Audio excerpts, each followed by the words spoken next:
Bienvenidos a un nuevo vídeo de Jóvenes Inversores. Mi nombre es Enrique y hoy nos centraremos en entender lo que es el ETF de futuros de Bitcoin que se acaba de publicar y en qué se diferencia del ETF de spot de Bitcoin y cómo esta diferencia podría afectar al precio, que es una diferencia muy importante que debemos conocer y entender bien antes de invertir en lo que es este ETF de futuros de Bitcoin. Entonces, para ello nos centraremos en una entrevista que se le ha hecho a un experto del sector de criptomonedas por parte de CNBC. Entonces, vamos a ello. Bien, pues si nos fijamos en lo que es la noticia, básicamente comentan, ¿no?, que el ETF de futuros de Bitcoin empezó ayer o se lanzó ayer y que hay un experto que comentábamos antes que dice que no es lo mejor para inversores retail, o sea, inversores pequeños, ¿no?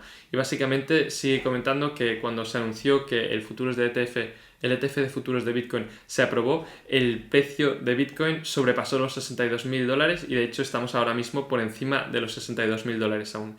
Entonces, la persona entrevistada es Tyrone Ross, el CEO de OnRamp Invest, y lo entrevistó CNBC y dice que no es el mejor producto para inversores retail, ¿no? ¿Y por qué dice esto? Bueno, básicamente empieza por explicar que básicamente cuando tienes un ETF de futuros de Bitcoin, lo que hay que entender primero es que no estás comprando Bitcoin en sí. De hecho, lo que estás comprando con este ETF de futuros de Bitcoin es un instrumento que replica lo que es el movimiento de los contratos del precio futuro de Bitcoin. Entonces, en este sentido, no necesariamente se asemejará a lo que es el precio spot de Bitcoin o el precio real, por así decirlo. Y por tanto puede haber una diferencia entre lo que es el precio del ETF o el precio de los futuros de ETF de Bitcoin con respecto a los precios de Bitcoin en sí. Entonces esto puede crear un premium en lo que es un mercado alcista y un descuento, por así decirlo, en un mercado bajista, porque estamos intentando replicar lo que son los contratos del precio futuro de Bitcoin, no los actuales. Entonces esto tiene sentido que al final haya un premium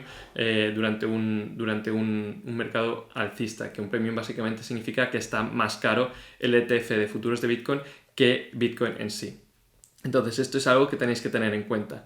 Luego, por otra parte, dice que a pesar de que es verdad que tienes esta diferencia en cuanto a los precios y que no se ajusta mucho a lo que son los inversores pequeños retail, sí que es muy positivo en general para el mercado de criptomonedas o el mercado de Bitcoin en este caso, ¿no? Porque afecta a Bitcoin. Y básicamente dice que el ETF de futuros de Bitcoin es muy bueno para el mercado cripto en general porque da paso o da acceso a mayor inversión por parte de las instituciones, y eso, como sabéis, es muy positivo porque aporta liquidez al mercado y también legitimidad. Entonces, tener un instrumento aprobado por la SEC, que es la que regula todo esto, en la que las instituciones puedan invertir, aunque sea en lo que son los contratos de futuros en Bitcoin, pues da ese acceso inicial a lo que son fondos de inversión para que puedan empezar a tener exposición al mercado criptos, en este caso de Bitcoin, ¿no?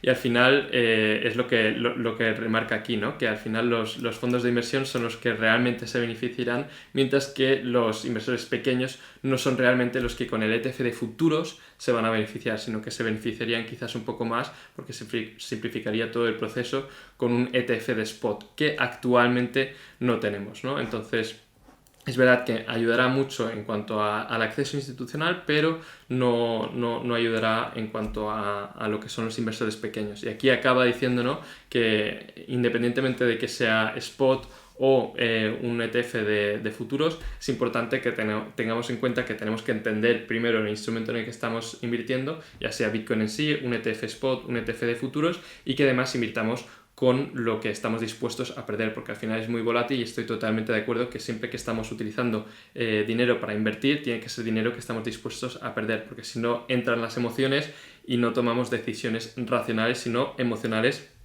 que es lo peor que podemos hacer en el marco de inversiones de cualquier tipo, ¿no?